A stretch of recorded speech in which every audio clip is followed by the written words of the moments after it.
이럴 리가 없습니다. 이게 다 뭡니까? 아들 진우는 은행 창구 직원이 건넨 통장 내역서를 바닥에 내동댕이 쳤습니다. 어머니, 지금 제정신이세요? 이 돈, 매달 500만 원씩 3년 동안 이 남자한테 보낸 게 다 사실이에요? 며느리 혜진이 새파랗게 질린 얼굴로 울부짖었습니다. 자식들은 방금 치매 걸린 노모 김순자 여사를 요양원에 쳐넣기 직전 재산 정리를 위해 떼어본 통장에서 3년간 매달 500만 원씩 낯선 남자에게 송금된 내역을 발견한 참이었습니다.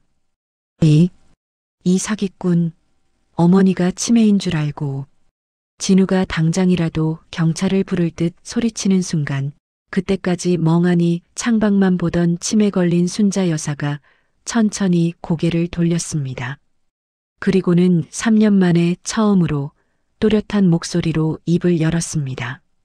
그 아이, 사기꾼 아니다. 내 아들이다. 네, 어머니 지금 치매? 그래, 너희가 3년 전 나를 요양원에 버리자고 속삭이던 그날부터 너희는 내 자식이 아니었고 그 아이가 내 진짜 아들이 되었다.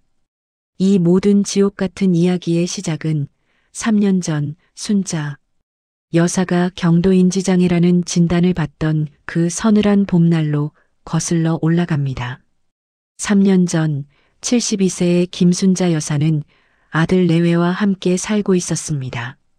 남편을 일찍 여의고 시장에서 떡볶이 장사를 하며 악착같이 아들 하나를 키워냈죠. 그 아들 진우가 결혼해 며느리 혜진과 손자까지 낳자 순자 여사는 세상을 다 가진 것 같았습니다.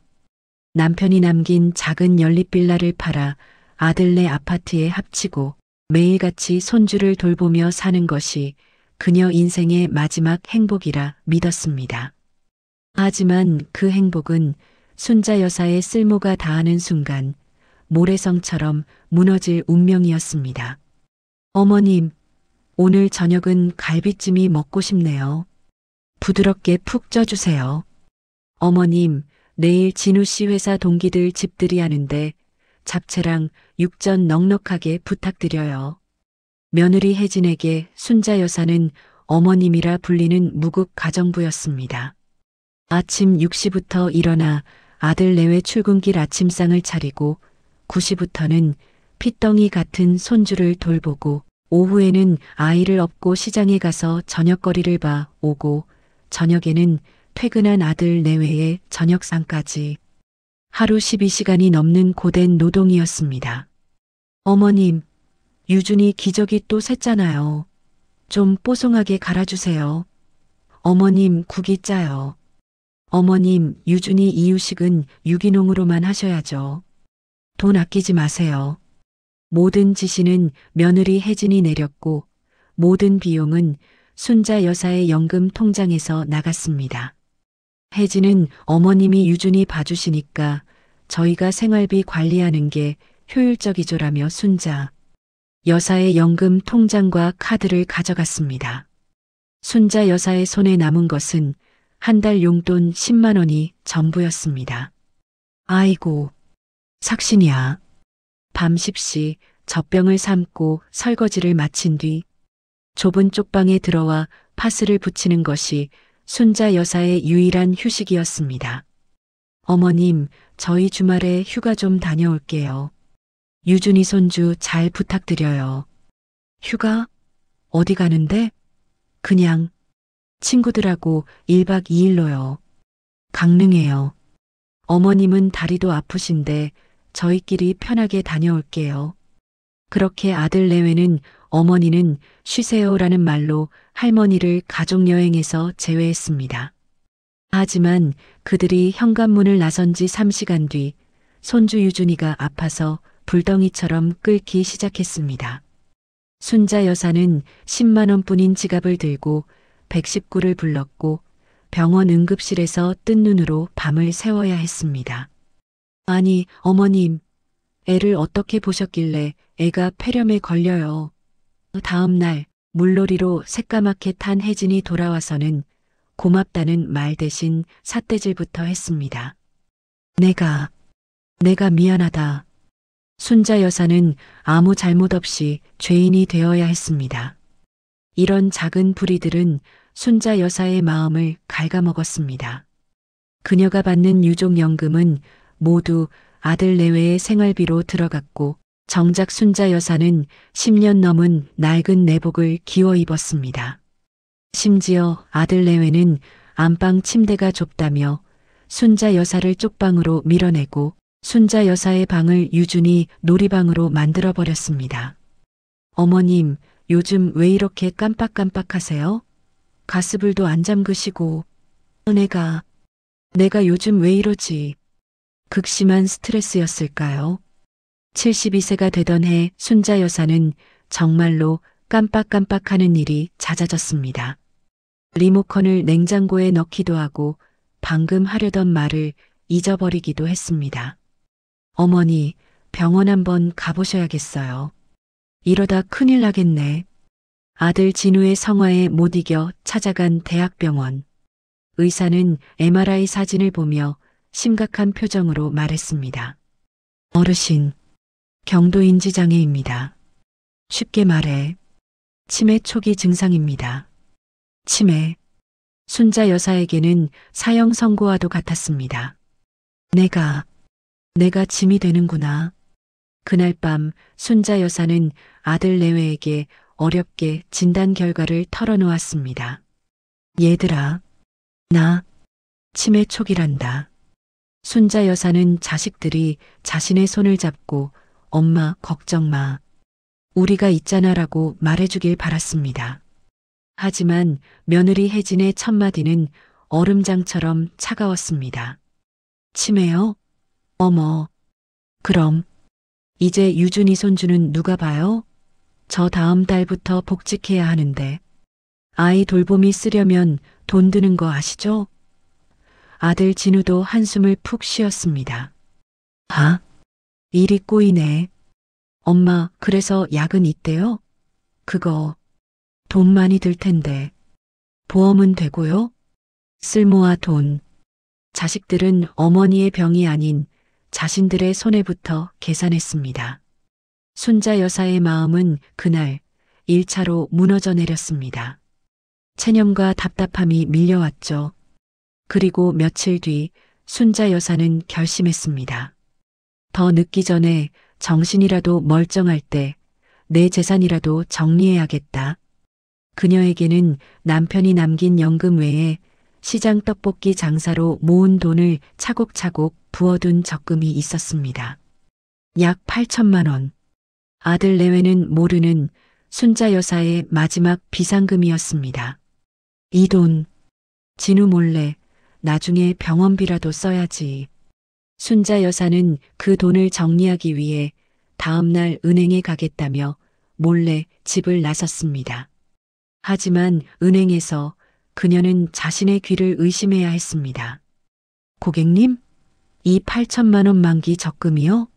이거 지난주에 아드님 박진우 고객님께서 해지하셔서 전액 인출해 가셨는데요. 네, 그게 무슨, 여기 서류 다 있는데요. 고객님 순자 여사 인감도장이랑 위임장 다 가져오셔서 아드님이 사업 자금으로 급하게 쓰신다고. 어르신이 치매 기운이 있으셔서 본인이 대신 오셨다고 하던데요. 순자 여사는 그 자리에 주저앉았습니다. 경도인지장애 진단을 받은 지 고작 일주일. 아들 진우는 어머니가 치매로 정신이 더 흐려지기 전에 어머니의 마지막 비상금까지 모조리 빼돌렸던 겁니다. 치매를 핑계대면서 말입니다. 순자 여사는 텅 빈 통장을 들고 집으로 돌아왔습니다. 그리고 그날 밤 그녀는 자신의 인생을 바꿀 지옥 같은 대화를 엿듣게 됩니다. 순자 여사는 텅 빈 통장에서 눈을 떼지 못했습니다. 8천만 원. 아들이 자신의 전 재산을 치매라는 단 2글자로 가로채 갔습니다. 심장이 얼음물에 담긴 것처럼 차가워졌지만 한편으론 신락 같은 희망이 남아 있었습니다. 아닐 거야. 진우가, 내 아들이, 설마, 무슨 사정이 있겠지. 사업 자금이 급했다던 그 말이 맞을 거야. 순자 여사는 아들 내외가 돌아오기만을 기다렸습니다. 자신이 모든 것을 알게 되었다는 것을 그저 오해였다고 용서를 구하길 바랐습니다. 그날 밤 10시가 넘어 며느리 혜진과 아들 진우가 들어왔습니다. 두 사람의 얼굴은 이상하리만치 어두웠습니다. 순자 여사는 텅 빈 통장을 손에 꼭 쥐고 안방 문 앞에 섰습니다. 얘들아, 나, 할 말이, 철컥. 안방 문이 코앞에서 닫혔습니다. 그리고 문 너머로 며느리 혜진의 날카로운 목소리가 새어나왔습니다. 미쳤어, 진짜. 8천만 원이 다 어디 갔냐고. 당신, 그거 어머니 치매 진단받자마자 바로 빼돌린 거 아니었어? 나도 몰라. 은행에선 분명히 내가 다 찾았다고 하는데 내역을 보니까 그날 바로 어떤 놈한테 다 송금됐어. 이름도 이상해. 안중근이 뭐야? 뭐? 그럼 어머니가 치매 걸리기 전에 그 돈을 누구한테 줬다는 거야? 아님, 당신이 거짓말하는 거 아니야? 당신 그 돈 빼돌려서 코인이나 주식한 거지. 아니라니까. 내가 미쳤어? 그 돈이 어떤 돈인데? 아, 8천만 원. 그거면 우리 아파트 대출 다 갚고 혜진이 당신 차도 바꿔줄 수 있었는데. 다 날아갔네, 씨. 순자 여사는 안방 문손잡이를 잡은 채 그대로 얼어붙었습니다. 사업 자금이 아니었습니다. 오해가 아니었습니다. 자식들은 처음부터 8천만 원을 저희 돈으로 생각하고 있었습니다. 어머니의 병원비가 아닌 아파트 대출금과 새 차를 살 돈이었습니다. 순자 여사의 다리가 후들거렸습니다. 더 이상 듣고 싶지 않았지만 며느리의 목소리가 귀를 파고들었습니다. 어떡할 거야, 이제. 어머니 치매는 점점 더 심해질 거고 모아둔 돈은 한 푼도 없다며. 설마 우리 돈으로 저 늙은이 병수발 들라고? 난 못해. 절대 못해. 병수발. 저 늙은이. 며느리는 순자 여사를 어머님이라고도 부르지 않았습니다. 아? 그럼 어떡하라고. 이미 저질러진 일인데. 어떡하긴. 더 늦기 전에 요양원 보내야지. 안 그래도 오늘 병원 간 김에 상담받고 왔어. 경도인지장에는 아직 등급이 안 나와서 비싸긴 한데 지금 당장 입소시킬 수 있는 데가 있대. 특별관리로. 요양원? 그래도 엄마가 반대하시면. 반대는 무슨 반대?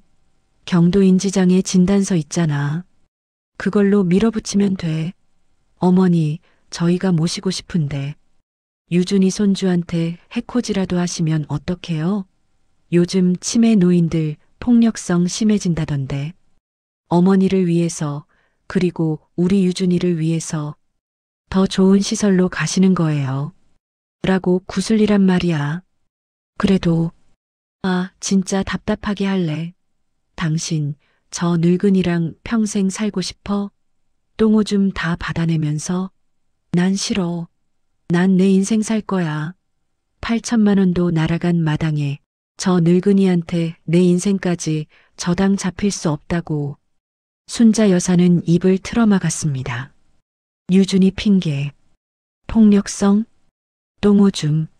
자신이 3년간 업어 키운 손주가 이제는 자신을 요양원에 버리기 위한 무기가 되어 돌아왔습니다. 알았어. 알았다고. 그럼 입소는 언제? 당장 내일 모레라도 보내야지. 내가 내일 그 요양원이랑 바로 계약할 테니까 당신은 어머니 구슬릴 준비나 해. 진짜 8천만 원. 생각할수록 열받네. 그 돈만 있었어도. 맞다. 며느리의 목소리가 갑자기 교활하게 빛났습니다. 여보, 어머니 연금 통장, 그거라도 있잖아. 그것도 어머니 요양원 입소하시기 전에 성년후견인 신청해서 싹 다 우리 쪽으로 돌려놔야 해. 치매 환자 돈은 자식이 관리하는 게 맞지. 안 그래? 그래. 혜진이 당신 말이 다 맞네. 그게 현명한 방법이겠다. 아, 내일 아침부터 머리 아프겠네. 저 늙은이 또 온다고 불쌍한 척 할 거 아냐. 철컥. 안방에 불이 꺼지는 소리가 들렸습니다. 짐승들의 밀담이 끝난 것이죠. 순자 여사는 차가운 복도 바닥에 주저앉았습니다. 체념과 답답함이 아니었습니다. 그것은 배신이었습니다. 자신이 평생을 바쳐 키운 아들이 자신의 전 재산을 훔치고 이제는 치매를 핑계로 자신을 요양원에 버릴 계획을 세우고 있었습니다. 순자 여사는 울지 않았습니다. 대신 텅 빈 8천만 원짜리 통장을 쥔 손이 부들부들 떨려왔습니다. 그래, 내가 짐이었구나. 그 순간 순자 여사의 머릿속에서 무언가 뚝하고 끊어지는 소리가 났습니다. 그리고 그 빈자리를 72년 평생 단 한 번도 느껴보지 못했던 차갑고 서늘한 분노가 채우기 시작했습니다. 그날 밤 순자 여사는 안방 문 앞에서 뜬 눈으로 밤을 지새웠습니다.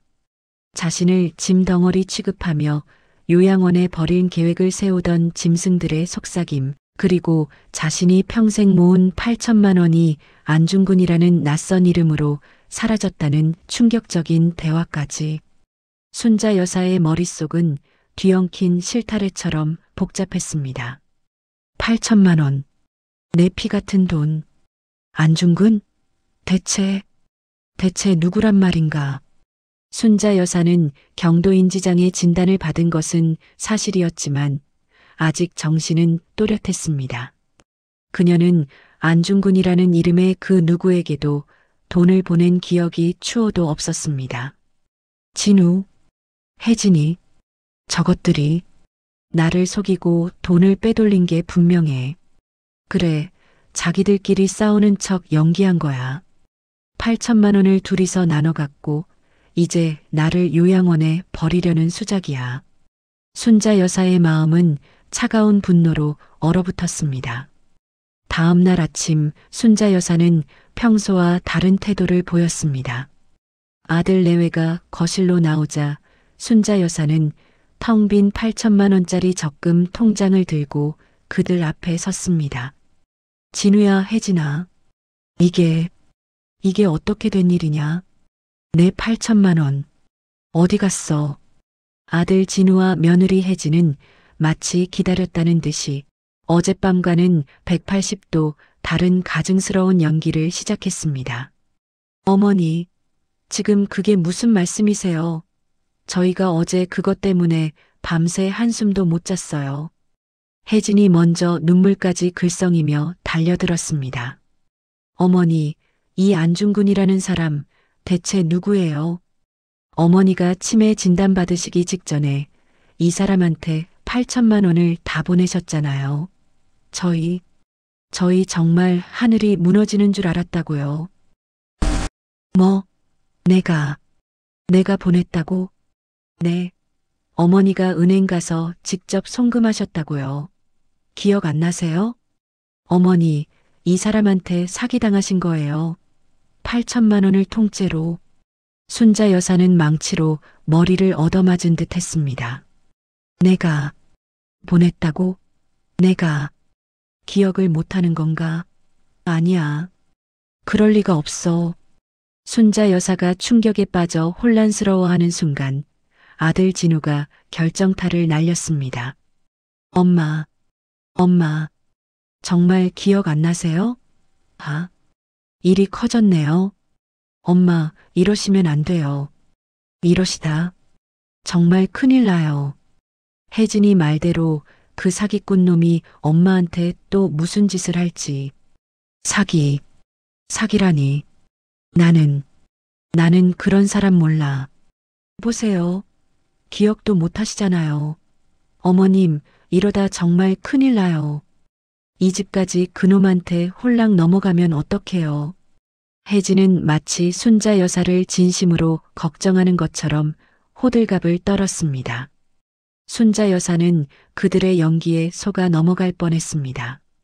정말 자신이 기억을 잃은 것인지, 정말 사기를 당한 것인지 혼란스러웠습니다. 바로 그때 혜진이 진우에게 눈짓을 보냈습니다. 여보, 안 되겠어요. 어머님 연금 통장, 그것도 확인해 봐야 해요. 그 사기꾼 놈이 어머님 연금 통장까지 손댔을지 몰라요. 어머님 당장 은행 가요. 저희가 확인해 드려야겠어요. 연금 통장. 어젯밤 요양원 입소 전에 성년후견인 신청을 해서 빼돌리자던 바로 그 통장이었습니다. 순자 여사는 가슴이 철렁했지만 8천만 원의 행방이 더 급했기에 자식들의 손에 이끌려 은행으로 향할 수밖에 없었습니다. 은행 창구 앞. 진우와 혜진은 마치 치매 노모를 보살피는 효자, 효부처럼 순자 여사를 양쪽에서 부축했습니다. 저희 어머님 연금 통장 내역 좀 확인해 보려고요. 요즘 어머님이 깜빡깜빡하셔서 혹시 이상한데 돈이 나간 게 있나 해서요. 은행 직원은 서류를 확인하고는 이내 고개를 갸웃했습니다. 네. 박진우님, 김혜진님 맞으시고요. 어르신 연금 통장 내역인데 특별히 이상한 건 혜진이 직원의 모니터를 매섭게 쏘아보며 소리쳤습니다. 아니, 잘 좀 봐주세요. 혹시 안중근이라는 이름으로 돈 나간 거 없어요? 안중근이요? 잠시만요. 아, 있네요. 안중근이라는 이름은 아닌데 안중근 기념사업회라는 곳으로 3년 전부터 매달 500만 원씩 자동이체가 설정되어 있는데요. 네. 500만 원이요? 매달? 혜진의 목소리가 찢어질 듯이 날카로워졌습니다. 아들 진우도 눈이 뒤집혔습니다. 매달 500만 원이요? 3년 동안?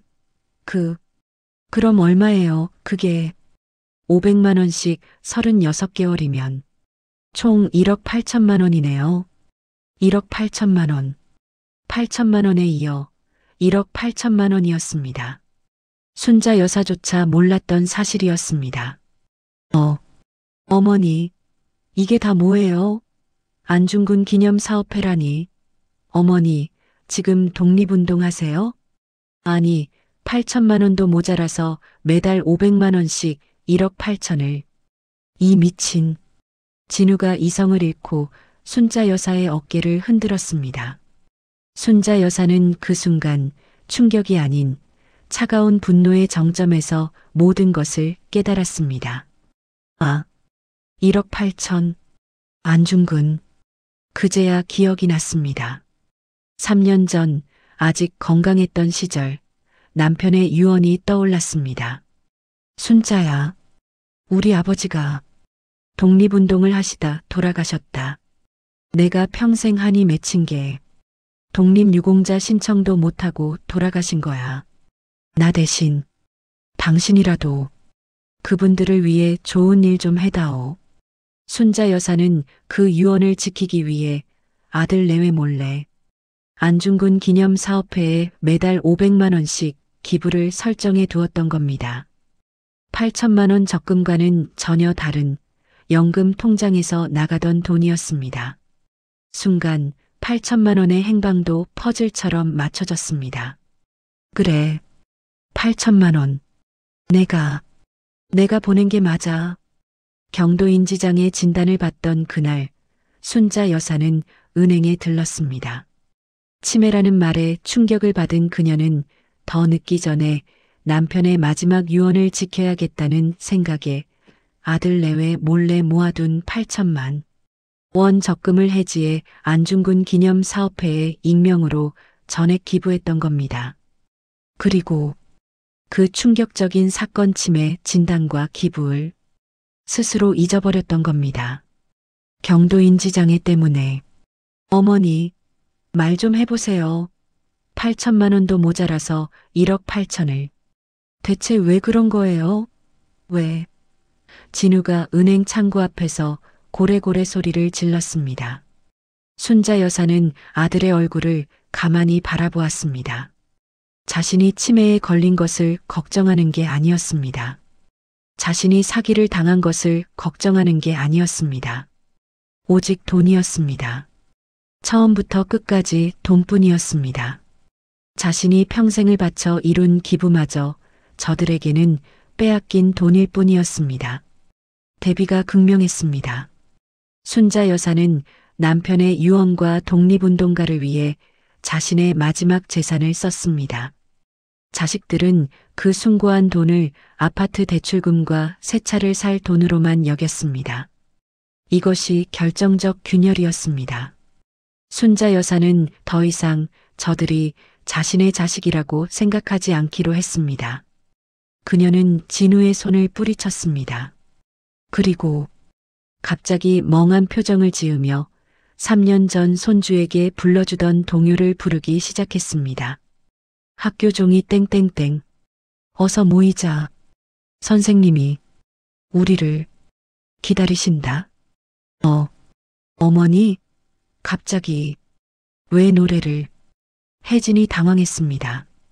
순자 여사는 혜진과 진우를 바라보며 아이처럼 해맑게 웃었습니다. 하지만 그 눈빛은 얼음장보다 더 차가웠습니다. 혜진아, 너 누구니? 우리 유준이 밥 줘야 하는데. 밥. 여보, 어머니, 눈이 완전히 풀렸어. 맛이 갔나 봐. 진우가 공포에 질려 뒷걸음질 쳤습니다. 경도인지 장애였던 순자 여사가 2억 6천만 원 8천일억 8천의 행방을 깨달은 충격으로 완전히 중증 치매 환자가 된 것처럼 보였습니다. 순자 여사는 치매라는 가면을 쓰기로 결심했습니다. 그것만이 저 짐승들로부터 자신을 지키고 남은 복수를 실행할 유일한 무기였습니다. 여보, 잘 됐어. 아니, 잘 된 건 아니지만 이제 됐어. 어머니가 저렇게 정신 놓으신 거 은행 직원도 봤지? 이제 망설일 거 없어. 당장 성년후견인 신청하고 요양원 계약하자.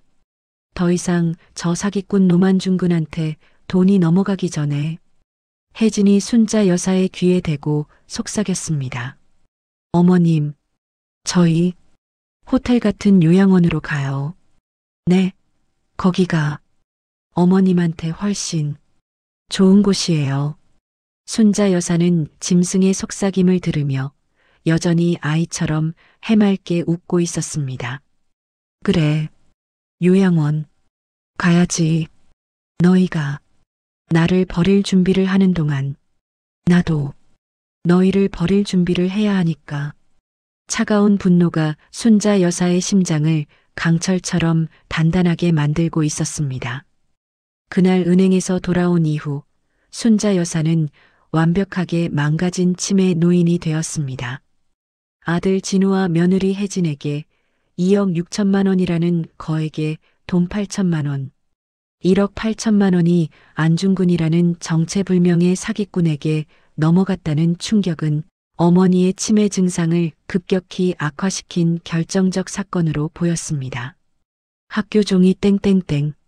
어서 모이자. 순자 여사는 이제 하루 종일 거실 소파에 앉아 초점 없는 눈으로 허공을 보며 동요를 불렀습니다. 밥을 먹다가도 숟가락을 떨어뜨리기 일쑤였고 화장실을 못 찾아 복도에 실례를 하는 신용까지 했습니다. 아, 진짜. 냄새. 혜진아, 기저귀 사와. 당장. 아들 진우는 코를 막고 소리쳤습니다. 며느리 혜진은 역겹다는 표정을 숨기지 못하면서도 한편으로는 안도의 한숨을 내쉬었습니다. 잘 됐네 뭐. 이 정도면 빼도 박도 못하겠어. 그들에게 순자 여사는 더 이상 어머니가 아니었습니다. 그저 똥오줌을 못 가리는 빨리 치워버려야 할 짐이자 오물일 뿐이었죠. 여보, 당장 내일 성년후견인 신청부터 해. 어머니가 이 상태라는 거 은행 직원도 받고 의사 진단서도 있잖아. 저 연금 통장이라도 빨리 우리가 관리해야지. 저 안중근이라는 놈한테 10원 한 장 더 뜯길 순 없지. 알았어. 그리고 요양원 바로 계약했어? 했지. 마침 특별실 하나가 비었대. 당장 내일 모레 입소 가능하대. 내가 계약금 500만 원 걸고 왔어. 500? 당신 미쳤어? 우리 돈이 어딨다고. 어머님 연금 통장에서 뺐지. 그럼 어차피 이제 우리 돈인데 뭐. 어머니 정신도 없으신데. 우리가 관리해 드려야지. 두 짐승은 치매 노모 앞에서 버젓이 범죄를 모의했습니다. 손자 여사가 아무것도 못 듣고 아무것도 이해하지 못한다고 확신했기 때문입니다. 하지만 그들은 몰랐습니다. 손자 여사가 동요를 부르며 짓고 있던 그 해맑은 미소 뒤에 얼음장보다 차가운 냉철한 결의가 숨겨져 있다는 것을 말입니다. 그날 밤 아들 내외가 요양원 입소 파티라도 하듯 거실에서 와인을 마시며 떠드는 동안 손자 여사는 기저귀를 찬 채 쪽방으로 기어 들어갔습니다. 철컥. 방문이 잠기는 소리. 손자 여사는 순간 멍한 표정을 지우고 맑고 또렷한 눈빛으로 돌아왔습니다. 그녀는 낡은 자개장 서랍 밑바닥 널빤지를 드러냈습니다. 그곳에는 아들 내외가 존재조차 모르는 손자 여사만의 진짜 휴대전화가 숨겨져 있었습니다. 손자 여사는 3년 만에 처음으로 그 휴대전화의 전원을 켰습니다. 그리고 단축번호 1번을 길게 눌렀습니다. 신호음이 2번 울리고 중후한 남성의 목소리가 들려왔습니다. 사모님, 드디어 연락을 주셨군요. 손자 여사의 목소리는 더 이상 치매 노인의 것이 아니었습니다. 안 변호사, 오랜만일세. 내 아들놈. 목소리 들으니 여전한가? 아들 진우와 며느리 혜진은 상상조차 하지 못했습니다. 그들이 사기꾼이라고 철석같이 믿고 있는 안중근이라는 이름의 남자가 사실은 손자 여사 남편의 40년 지기 친구이자 대한민국 10대 로펌의 대표 변호사인 안중근 변호사였다는 사실을 말입니다. 은행 내역에 찍힌 8천만 원의 행방. 그것은 사기가 아니었습니다. 손자 여사가 경도인지장애 진단을 받던 날 은행에서 기부한 것이 맞았습니다. 하지만 그 기부금은 안중근 기념사업회가 아닌 안중근 변호사가 관리하는 손자 여사의 비밀 신탁 계좌로 송금된 것이었습니다. 그리고 안중근 기념사업회로 3년간 빠져나간 매달 500만 원, 총 1억 8천만 원. 그것은 기부가 아니었습니다. 그 사업회는 손자 여사가 남편의 유지를 받들어 설립한 유령재단이었습니다.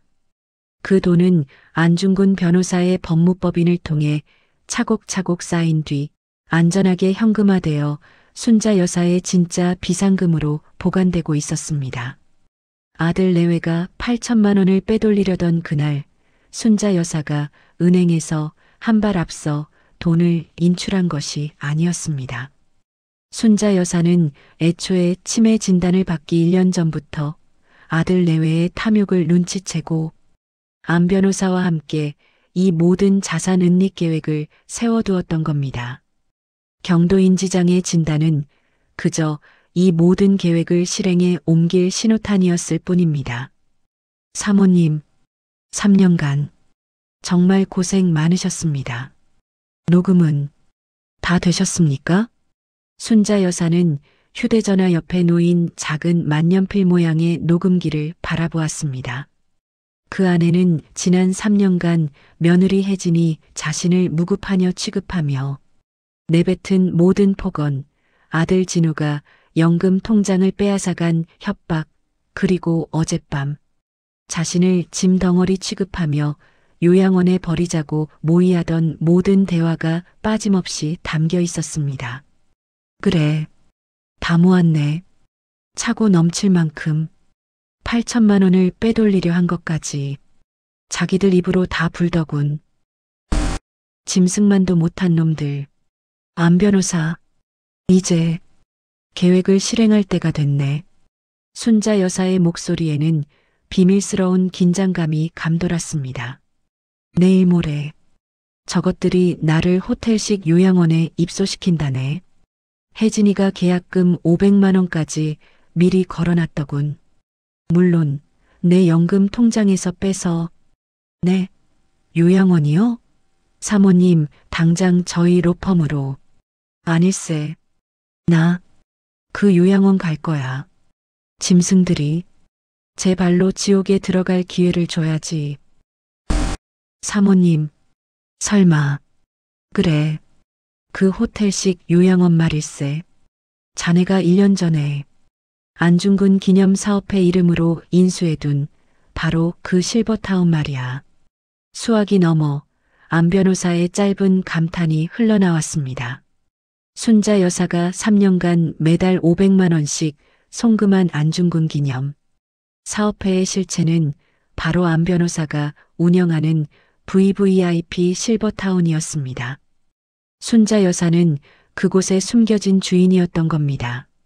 안 변호사, 저것들이 나를 그곳에 버리고 돌아가는 즉시 성년후견인 신청 서류를 법원에 제출할 걸세. 내 연금 통장을 합법적으로 집어삼키려고. 예, 아마 그렇게 나오겠지요. 그때일세. 자네가 움직일 때야. 저것들이 법원에 서류를 제출하는 그 순간 자네는 검찰의 존속학대, 재산 은닉 및 사기모의 혐의로 내 아들 박진우와 며느리 김혜진을 고소하게. 증거는 내가 지금 들고 있는 이 녹음기일세. 알겠습니다, 사모님. 그리고 8천만 원은, 그 8천만 원은 변호사 수임료로 쓰게. 내 아들놈 콩밥 먹이고 며느리년 빈털터리로 쫓아내는데 아주 요긴하게 써주게. 전화가 끊겼습니다. 순자 여사는 다시 멍한 표정의 치매 노인 가면을 썼습니다. 철컥. 쪽방 문이 열리고 며느리 혜진이 코를 막고 들어왔습니다. 아, 냄새. 어머님, 진짜 내일 모레면 이 지긋지긋한 냄새도 끝이네. 자, 주무세요. 혜진이 이불을 짐짝처럼 던지고 나갔습니다. 순자 여사는 어둠 속에서 냉철한 결의에 찬 미소를 지었습니다. 그래, 내일 모레면 끝이지. 너희 그 역겨운 인생이 말이다. 이제 짐승들을 심판대로 보낼 시간만 남았습니다. 다음 날 아침 짐승들의 심판의 날이 밝았습니다. 어머님, 아이고 우리 어머님, 오늘따라 얼굴이 더 훤하시네. 며느리 혜진은 콧노래까지 불러가며 순자 여사의 짐을 챙겼습니다. 짐이라고 해봤자 낡은 내복 몇 벌과 기저귀 한 팩이 전부였죠. 아들 진우는 벌써 차를 대기시켜 놓고 치매 노모를 부축하는 효자 아들 연기를 하고 있었습니다. 엄마, 이제 더 좋은 곳으로 가시는 거예요. 공기도 좋고 시설도. 호텔 같대요, 호텔. 순자 여사는 여전히 초점 없는 눈으로 학교 종이 땡땡땡. 동요만 흥얼거릴 뿐이었습니다. 차에 타는 순간 두 짐승은 더 이상 가면을 쓰지 않았습니다. 치매 노인은 아무것도 듣지 못한다고 확신했기 때문이죠. 아, 드디어 오늘이네. 속이 다 시원하다. 혜진이 백미러로 순자 여사를 흘끗 보며 말했습니다. 그러게 말이야. 저 냄새 나는 기저귀. 이 차에 태우는 것도 역겹다, 진짜. 도착하자마자 성년후견인 신청 서류부터 접수하자고. 그놈의 안중근인지 뭔지한테 10원 한 장 더 뜯길 순 없지. 당연하지. 그 연금 통장. 이제부턴 다 우리 거야. 8천만 원은 날렸지만 1억 8천은 건졌네. 아니지, 그 실버타운. 어머님이 1억 8천이나 쏟아부은 곳이니까 거의 주인이나 다름없잖아. 우리가 거기서 VIP 대접받으면서 살면 돼. 역시 당신 머리는 좋아. 그 사기꾼 노만중군 덕분에 우리가 호강하게 생겼네. 두 사람은 뭐가 그리 즐거운지 깔깔대며 웃었습니다. 순자 여사는 그 모든 대화를 들으며 동요를 부르는 입꼬리만 살짝 올렸습니다. 차가 일시간을 달려 경기도 외곽의 거대한 에버그린 VVIP 실버타운 정문에 멈춰 섰습니다. 아들 내외는 그 위용에 입을 다물지 못했습니다. 호텔식 로비, 잘 가꿔진 정원, 최고급 시설. 와, 여보, 여기 진짜 장난 아니다. 1억 8천. 쓸만했네. 두 사람은 휠체어에 순자 여사를 태우고 당당하게 원장실로 향했습니다. 계약하러 온 박진우입니다. 김순자 어르신, 오늘 입수하신다고. 원장실 문이 열리고 말끔한 정장을 입은 50대 남성이 나와 깍듯이 허리를 숙였습니다. 아이고, 오셨습니까? 기다리고 있었습니다. 네. 계약금 500만 원은 어제 어머님 통장으로. 아니, 저희가 송금했고요. 나머지 서류. 진우가 서류 봉투를 내미는 순간 원장은 그 서류를 받지 않았습니다. 대신 그들 뒤편 휠체어에 앉아 멍하니 동요를 부르던 순자 여사를 향해 90도로 허리를 숙였습니다. 회장님, 오시느라 고생 많으셨습니다. 네, 뭐라고요? 장님? 진우와 혜진의 얼굴이 그대로 굳었습니다. 이 사람 지금 뭐라는 거야? 여보, 이 사람. 치매 노인한테. 회장님이라니. 혜진이 당황해서 말을 더듬는 순간 순자 여사가 흥얼거리던 동요를 뚝 멈췄습니다. 그리고는 휠체어에서 천천히 자신의 두 다리로 일어섰습니다. 초점 없던 순자 여사의 두 눈이 얼음장처럼 차갑고 서늘하게 빛나며 아들 내외를 꿰뚫었습니다. 원장, 수고 많았네. 저것들 계약서에 사인은 했던가? 네. 어머니? 지금 똑바로. 진우의 턱이 바닥까지 떨어질 듯 했습니다. 혜진은 숨조차 쉬지 못했습니다. 어머니? 누가 내 어미냐?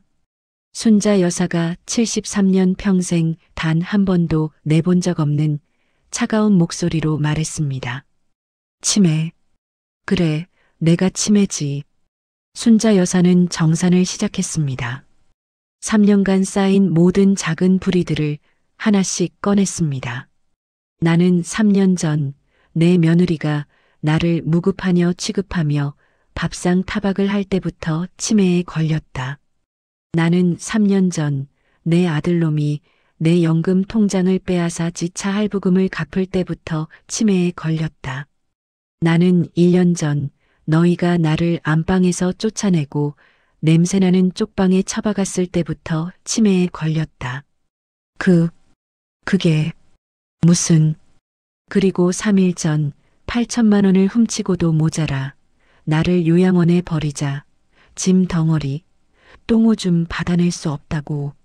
속삭이는 너희 목소리를 들었을 때 나는 완벽한 치매 환자가 되기로 결심했다. 너희가 나를 속였다고 생각했겠지. 내가 정말로 미쳐버린 줄 알았겠지. 순자 여사는 혜진에게 한 걸음 다가갔습니다. 혜진아, 내가 그랬지. 순자 여사는 며느리의 말을 그대로 미러링했습니다. 안 그래도 저 할머니 냄새나고 답답해서 같이 살기 싫었는데 딱 좋은 기회야. 어머니를 위해서, 그리고 우리 유준이를 위해서 더 좋은 시설로 가시는 거예요. 혜진은 히잉 마이너스 소리를 내며 뒤로 주저앉았습니다. 그래. 내 말대로. 나에게 딱 좋은 기회가 왔고 나는 너희 덕분에 아주 좋은 시설로 왔다. 순자 여사가 원장을 향해 손짓했습니다. 원장, 저것들에게 이 좋은 시설의 진짜 주인이 누군지 소개해주게. 원장이 진우와 혜진 앞에 서류 한 장을 탁 내려놓았습니다. 법인 등기부 등본이었습니다. 법인명 재단법인 안중근 기념사업회 이사장, 김순자 소유 부동산 에버그린 VVIP 실버타운 본건물. 너희가 그토록 찾던 안중근이다. 순자 여사가 차갑게 말했습니다. 너희가 사기꾼이라 부르던 그 안중근은 3년 전 너희의 탐욕을 눈치챈 내가 내 전 재산 1억 8천만 원을 지키기 위해 설립한 내 재단의 이름이다. 1억 8천만 원은 이 실버타운의 인수 자금이 되었고 8천만 원은 너희 두 짐승을 법적으로 심판할 변호사 수임료가 되었지. 거짓말. 거짓말이야. 어머니. 진우가 무릎을 꿇고 기어오려 했습니다. 어머니, 제가 잘못했어요. 네, 한 번만. 핏줄이잖아요. 순자 여사는 그 손을 더러운 벌레 보듯 쳐냈습니다. 핏줄? 요양원에 버리자고 모의하던 그 순간 너는 이미 내 아들이 아니었다. 폭발적인 카타르시스였습니다. 3년간 억눌렸던 모든 억압이 터져나오는 순간이었습니다. 순자 여사는 멍하니 주저앉아 있는 혜진을 향해 마지막 미러링을 날렸습니다. 혜진아, 내가 그랬지. 집만 우리 거 되면 그 뒤로는 요양원을 보내든 섬으로 보내든 무슨 상관이야. 순자 여사가 미소 지었습니다. 그래, 내 말대로. 이제부터는 무슨 상관이겠니? 원장, 네, 회장님, 저 두 사람 당장 끌어내게. 그리고 원장실 옆방에 대기 중인 손님들을 모셔오게. 손님, 이요? 원장이 문을 열자 그곳에는 날카로운 눈빛의 안중근 변호사와 함께 경찰 2명이 서 있었습니다. 박진우 씨, 김혜진 씨, 노인 학대 및 재산 탈취 사기모의 혐의로 긴급 체포합니다. 안 돼. 어머니. 짐승들의 비명소리가 호텔식 요양원 복도에 울려 퍼졌습니다. 순자 여사는 그 소리를 들으며 3년 만에 처음으로 창밖의 푸른 하늘을 바라보았습니다. 안 돼. 어머니. 아들 진우와 며느리 혜진이 끌려가며 내지르는 짐승과도 같은 비명소리가 에버그린 VVIP 실버타운의 긴 복도 끝으로 사라졌습니다. 철컥. 정문이 닫히는 육중한 소리와 함께 3년간 순자 여사의 귓가를 맴돌던 지긋지긋한 소음이 드디어 멈췄습니다. 원장실 안은 물을 뿌린 듯 고요해졌습니다. 순자 여사는 3년 만에 처음으로 깊은 숨을 내쉬었습니다. 그녀를 짓누르던 거대한 바위가 사라진 듯 후련함이 밀려왔습니다. 사모님, 아니 회장님, 고생 많으셨습니다. 원장이 허리를 숙이자 안 변호사도 굳은 표정을 풀고 다가왔습니다. 김순자 회장님, 이제 회장님의 집으로 가시지요. 네. 집? 순자 여사는 그 단어를 가만히 곱씹었습니다. 3년간 자신을 가뒀던 며느리의 명품백만 가득 찼던 안방도 우풍이 불던 춥고 냄새나는 쪽방도 아닌 내 집. 원장은 휠체어를 밀려던 직원에게 눈짓을 보냈습니다. 됐습니다. 회장님은 이제 휠체어가 필요 없으십니다. 순자 여사는 3년간 치매 연기를 하느라 굽혔던 허리를 꼿꼿하게 폈습니다. 그리고 원장과 안 변호사를 따라 아무나 출입할 수 없는 최상층 펜트하우스로 향하는 전용 엘리베이터에 올랐습니다. D- 문이 열리자 그곳은 요양원이 아니었습니다. 최고급 호텔의 스위트룸이었습니다. 통유리창 너머로는 잘 가꿔진 정원이 보였고 거실에는 푹신한 카펫과 고급스러운 가구들이 놓여 있었습니다. 자신이 3년간 갇혀 살던 낡은 연립빌라와는 비교조차 되지 않았습니다. 회장님, 이곳이 3년간 안중근 기념사업회의 이름으로 회장님께서 머무실 곳입니다.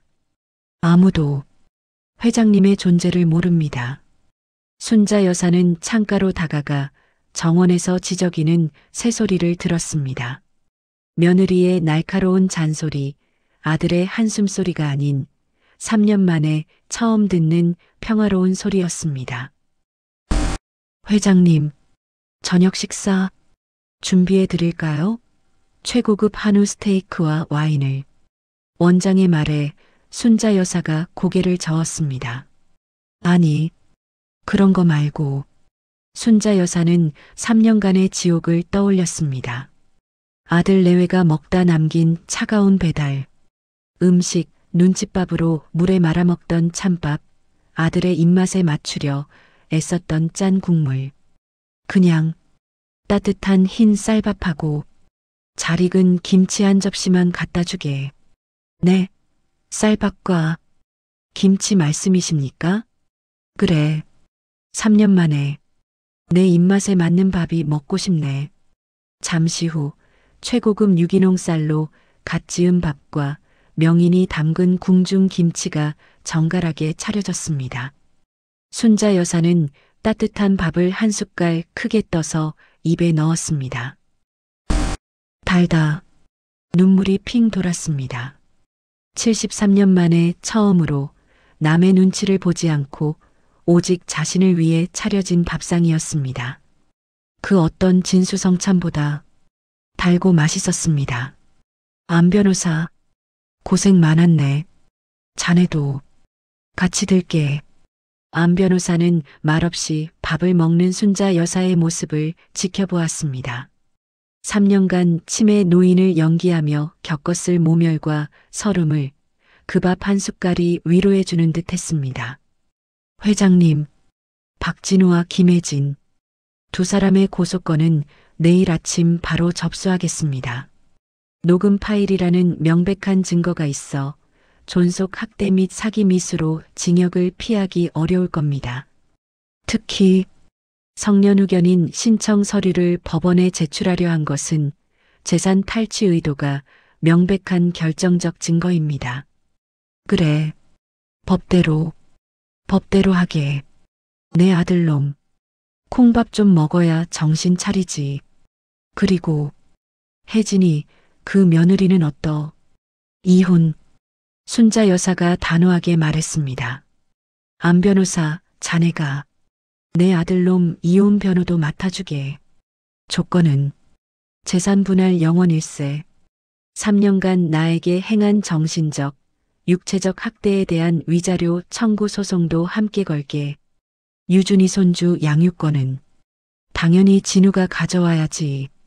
네, 회장님, 하지만 박진우 씨도. 알아. 진우도 짐승이지만 혜진이는 악마야. 혜진이에게서 내 손주를 지킬 방법은 그것뿐일세. 진우가 죗값을 치르고 나오면 그때는 내 손으로 다시 사람 만들어야지. 알겠습니다. 회장님. 안 변호사와 원장이 물러가고 순자 여사는 스위트룸에 완벽히 혼자 남았습니다. 아무도 어머님 하고 부르지 않았고 아무도 기저귀를 갈아달라 소리치지 않았습니다. 순자 여사는 3년 만에 처음으로 따뜻한 욕조에 몸을 담갔습니다. 그리고 푹신한 침대에 누웠습니다. 우풍이 드는 쪽방의 딱딱한 요가 아니었습니다. 순자 여사는 그날 73년 평생 처음으로 다음날 아침 6시에 일어나 밥을 하지 않아도 된다는 해방감 속에서 깊고 평온한 잠에 빠져들었습니다. 다음날 아침 순자 여사의 눈을 뜨게 한 것은 며느리 혜진의 날카로운 잔소리도 아들 진우의 짜증 섞인 한숨소리도 아니었습니다. 짹짹, 찌르르. 창밖 정원에서 들려오는 맑은 새소리였습니다. 순자 여사는 천천히 몸을 일으켰습니다. 시계를 보았습니다. 아침 9시였습니다. 3년간 단 하루도 거르지 않고 새벽 6시에 일어나 아침상을 차려야 했던 강박적인 습관에서 완전히 벗어난 첫날이었습니다. 잤구나. 내가 잤어. 어젯밤 3년 만에 처음으로 단 한 번도 깨지 않고 푹 잤다는 사실을 깨달았습니다. 삐걱거리는 쪽방 바닥의 냉기가 아닌 최고급 거위털 이불의 따뜻하고 푹신한 감촉이 온몸을 감싸고 있었습니다. 순자 여사는 서두를 필요가 없었습니다. 챙겨야 할 식구도 눈치를 봐야 할 짐승도 없었으니까요. 그녀는 천천히 침대에서 내려와 통유리창을 활짝 열었습니다. 싸. 멀리 인공 폭포에서 물 떨어지는 소리와 상쾌한 아침 공기가 밀려 들어왔습니다. 지난 3년간 귓가를 맴돌던 지옥 같던 소음들이 깨끗이 씻겨나가는 기분이었습니다. 따르릉 마이너스 방 안에 인터폰이 울렸습니다. 원장의 목소리였습니다. 회장님, 기침하셨습니까? 아침 식사 준비해 드릴까요? 순자 여사는 어젯밤 먹었던 흰 쌀밥과 김치를 떠올렸습니다. 그리고 3년간 자신을 억눌렀던 음식들을 생각했습니다. 원장, 나 오늘은 프렌치 토스트라는 것하고 오렌지 주스가 먹고 싶네.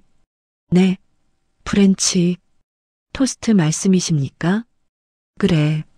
3년 전에 며느리년이 자기 아들 손주 유준이 먹인다고 만들어 놓고 나는 맛도 못 보게 했던 거. 그게 먹고 싶어? 알겠습니다, 회장님. 즉시 준비해 올리겠습니다.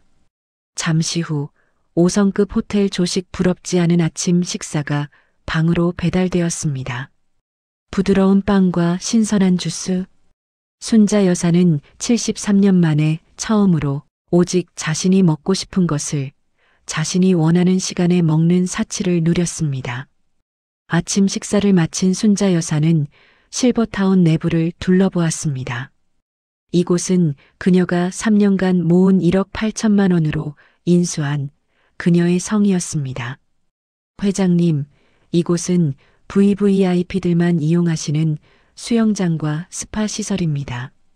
이곳은 회장님 전용 물리치료실입니다.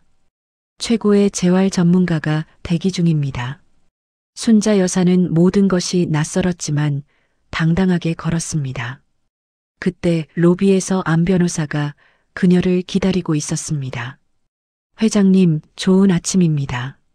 서류 접수하고 오는 길입니다. 안 변호사가 내민 것은 존속 학대 및 사기 미수 혐의로 박진우와 김혜진을 고소한 고소장 접수 중이었습니다. 그래, 이제 시작이군. 네. 그리고 이것도 확인하셔야 합니다. 안 변호사가 내민 두 번째 서류. 그것은 바로 어제 아들 진우와 며느리 혜진이 법원에 제출하려던 성년 의견인 개시 심판 청구서였습니다. 저희 직원이 법원 앞에서 증거물로 확보했습니다. 보시다시피 회장님의 경도 인지장애 진단서를 첨부하여 회장님의 모든 재산연금 통장을 자신들이 관리하겠다고 버젓이 신청했습니다. 네. 연금 통장. 순자 여사는 그 통장이 3년간 며느리가 자신의 돈 10만 원을 용돈이랍시고 던져주던 바로 그 통장임을 기억했습니다.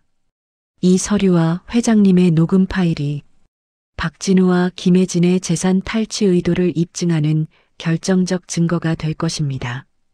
두 사람 구속 수사를 피하기 어려울 겁니다. 순자 여사는 서류에서 눈을 떼고 안 변호사에게 말했습니다. 안 변호사, 내 연금 통장 아직 돈이 좀 남아있던가? 네. 아, 예. 확인해보니 혜진이가 계약금 500만 원을 빼고도 약 1200만 원 정도가. 그 돈 지금 당장 다 인출해주게. 예, 어디 쓰실 때라도. 그래, 나 옷 좀 사 입어야겠어. 3년 동안 저것들이 입다 버린 헌 옷만 주워 입었더니 내 꼴이 영말이 아니네. 순자 여사는 그날 오후 안 변호사와 함께 백화점으로 향했습니다. 그리고 73년 평생 처음으로 가격표를 보지 않고 냄새나는 낡은 내복이 아닌 화사한 실크 블라우스와 편안한 바지를 샀습니다. 자신의 연금 통장에 남아있던 자신의 돈으로 말입니다. 그날 밤 최고급 스위트룸으로 돌아온 순자 여사는 새 옷을 입고 거울 앞에 섰습니다. 거울 속에는 더 이상 침에 걸린 노모, 냄새나는 짐 덩어리는 없었습니다. 오직 안중근 기념사업회의 이사장이자 에버그린 VVIP 실버타운의 회장인 김순자 여사만이 당당하게 서 있었습니다. 후련함과 평온한 해방감. 그것은 3년간의 지옥 같던 연극이 끝나고 진짜 자신의 삶이 시작되었음을 알리는 신호였습니다. 그로부터 1년이라는 시간이 흘렀습니다. 순자 여사의 삶은 완전히 달라졌습니다. 에버그린 VVIP 실버타운의 회장으로서 그녀는 더 이상 냄새나는 쪽방에서 눈칫밥을 먹던 과거의 김순자가 아니었습니다. 매일 아침이면 최고급 스위트룸에서 새소리와 함께 일어나 자신이 먹고 싶은 아침 식사를 즐겼습니다. 3년간의 치매 연기로 굽었던 허리와 마음은 실버타운의 전문적인 물리치료와 직원들의 존경 속에서 꼿꼿하게 펴졌습니다. 그녀는 안중근 기념사업회의 이사장으로서 남편의 유지를 받들어 매달 수백만 원을 독립유공자 후손들에게 남몰래 후원했습니다. 자신이 평생 모은 돈이 짐승들의 세차나 아파트 대출금이 아닌 숭고한 곳에 쓰이는 것을 보며 74년 평생 처음으로 자존감이라는 것을 느꼈습니다. 한편 아들 박진우와 며느리 김혜진은 어떻게 되었을까요? 그들은 존속학대 및 사기 미수 혐의로 구속되었습니다. 순자 여사가 3년간 모은 녹음 파일과 성년 의견인 신청서는 빼도 박도 못하는 증거가 되었습니다. 아들 진우는 어머니를 배신한 죄로 징역 1년 6개월을 선고받고 복역 중이었습니다. 며느리 혜진은 사기 모의에는 가담했으나 주범이 아니라는 이유로 집행유예를 선고받았지만 순자 여사가 제기한 이혼 및 위자료 청구 소송에서 완벽하게 패소했습니다. 그녀는 재산 분할 영원에 3년간의 학대에 대한 위자료까지 물어주게 되어 빈털터리 알거지가 되었습니다. 손주 유준이의 양육권은 법적으로 진우에게 넘어갔고 혜진은 모든 것을 잃은 채 종적을 감췄습니다. 그렇게 모든 것이 제자리를 찾아가던 어느 가을날이었습니다. 순자 여사가 실버타운 정원에서 국화차를 마시고 있을 때 원장이 조심스럽게 다가왔습니다. 회장님, 저기 면회실에 손님이 찾아왔습니다. 손님? 안 변호사인가? 그게 박진우 씨입니다. 오늘 출소했다고 합니다. 순자 여사의 찻잔을 든 손이 허공에서 잠시 멈췄습니다. 1년 6개월 만에 듣는 이름. 자신의 배를 찢고 나온 아들의 이름이었습니다. 만나 보시겠습니까? 거절하셔도 됩니다. 회장님의 뜻이. 아니, 만나겠네. 네. 마지막으로 끌어넘치는 정을 끊어내러 가야지. 순자 여사는 성숙한 단호함이 밴 얼굴로 면회실로 향했습니다. 철컥. 면회실 문이 열렸습니다. 그곳에는 1년 6개월의 수감 생활로 바싹 마르고 초췌해진 낯선 중년의 남자가 서 있었습니다. 아들 진우였습니다. 진우는 순자 여사를 보자마자 그 자리에 무릎을 꿇고 통곡하기 시작했습니다. 어머니, 어머니, 제가 죽일 놈입니다. 제가 잘못했습니다. 어머니, 진우는 짐승처럼 울부짖으며 바닥에 머리를 찧었습니다. 순자 여사는 그 모습을 3년 전 자신을 짐 덩어리 취급하던 그 뻔뻔한 아들의 모습과 겹쳐보며 차갑게 내려다볼 뿐이었습니다. 일어나거라. 네, 일어나. 꼴사납다. 내가 나한테 용서받으러 온 건 아닐 테지. 어머니, 정말 1년 6개월 동안 뼈저리게 반성했습니다. 혜진이 그 여자한테 속아서 제가 미쳤었나 봅니다. 네, 어머니, 갈 곳이 없습니다. 혜진이는 도망갔고 집도 절도. 그래서 순자 여사가 진우의 말을 잘랐습니다. 그래서 다시 어머니 연금 통장에 빨대 꽂으러 왔느냐? 아니면 이번엔 이 실버타운이라도 팔아먹으려고? 아닙니다. 어머니, 절대 아닙니다. 그냥 어머니 밥이라도 해드리면서 평생 속죄하며 살고 싶어서 제발 저 좀 거둬주십시오. 네, 어머니. 진우가 기어와 순자 여사의 다리를 붙잡으려 했습니다. 속죄? 순자 여사는 실소를 터뜨렸습니다. 3년간 자신이 무급하녀로 살며 밥을 해바쳤던 그 지옥 같은 날들이 떠올랐습니다. 순자 여사는 단호하게 선을 그었습니다. 박진우 씨. 어머니, 내가 3년 전 은행에서 치매 연기를 시작했을 때 나는 이미 당신의 어머니이길 포기했네. 그리고 당신이 1년 6개월 전에 법정에서 존속학대범으로 징역형을 선고받았을 때 당신과 나의 천류는 법적으로도 완벽하게 끊겼어. 어머니, 제발. 내 이름은 어머니가 아니야. 김순자 회장일세. 당신이 짐짝 취급하며 요양원에 버리려던 그 늙은이가 지금 당신 눈앞에 있는 이 실버타운의 회장이라고.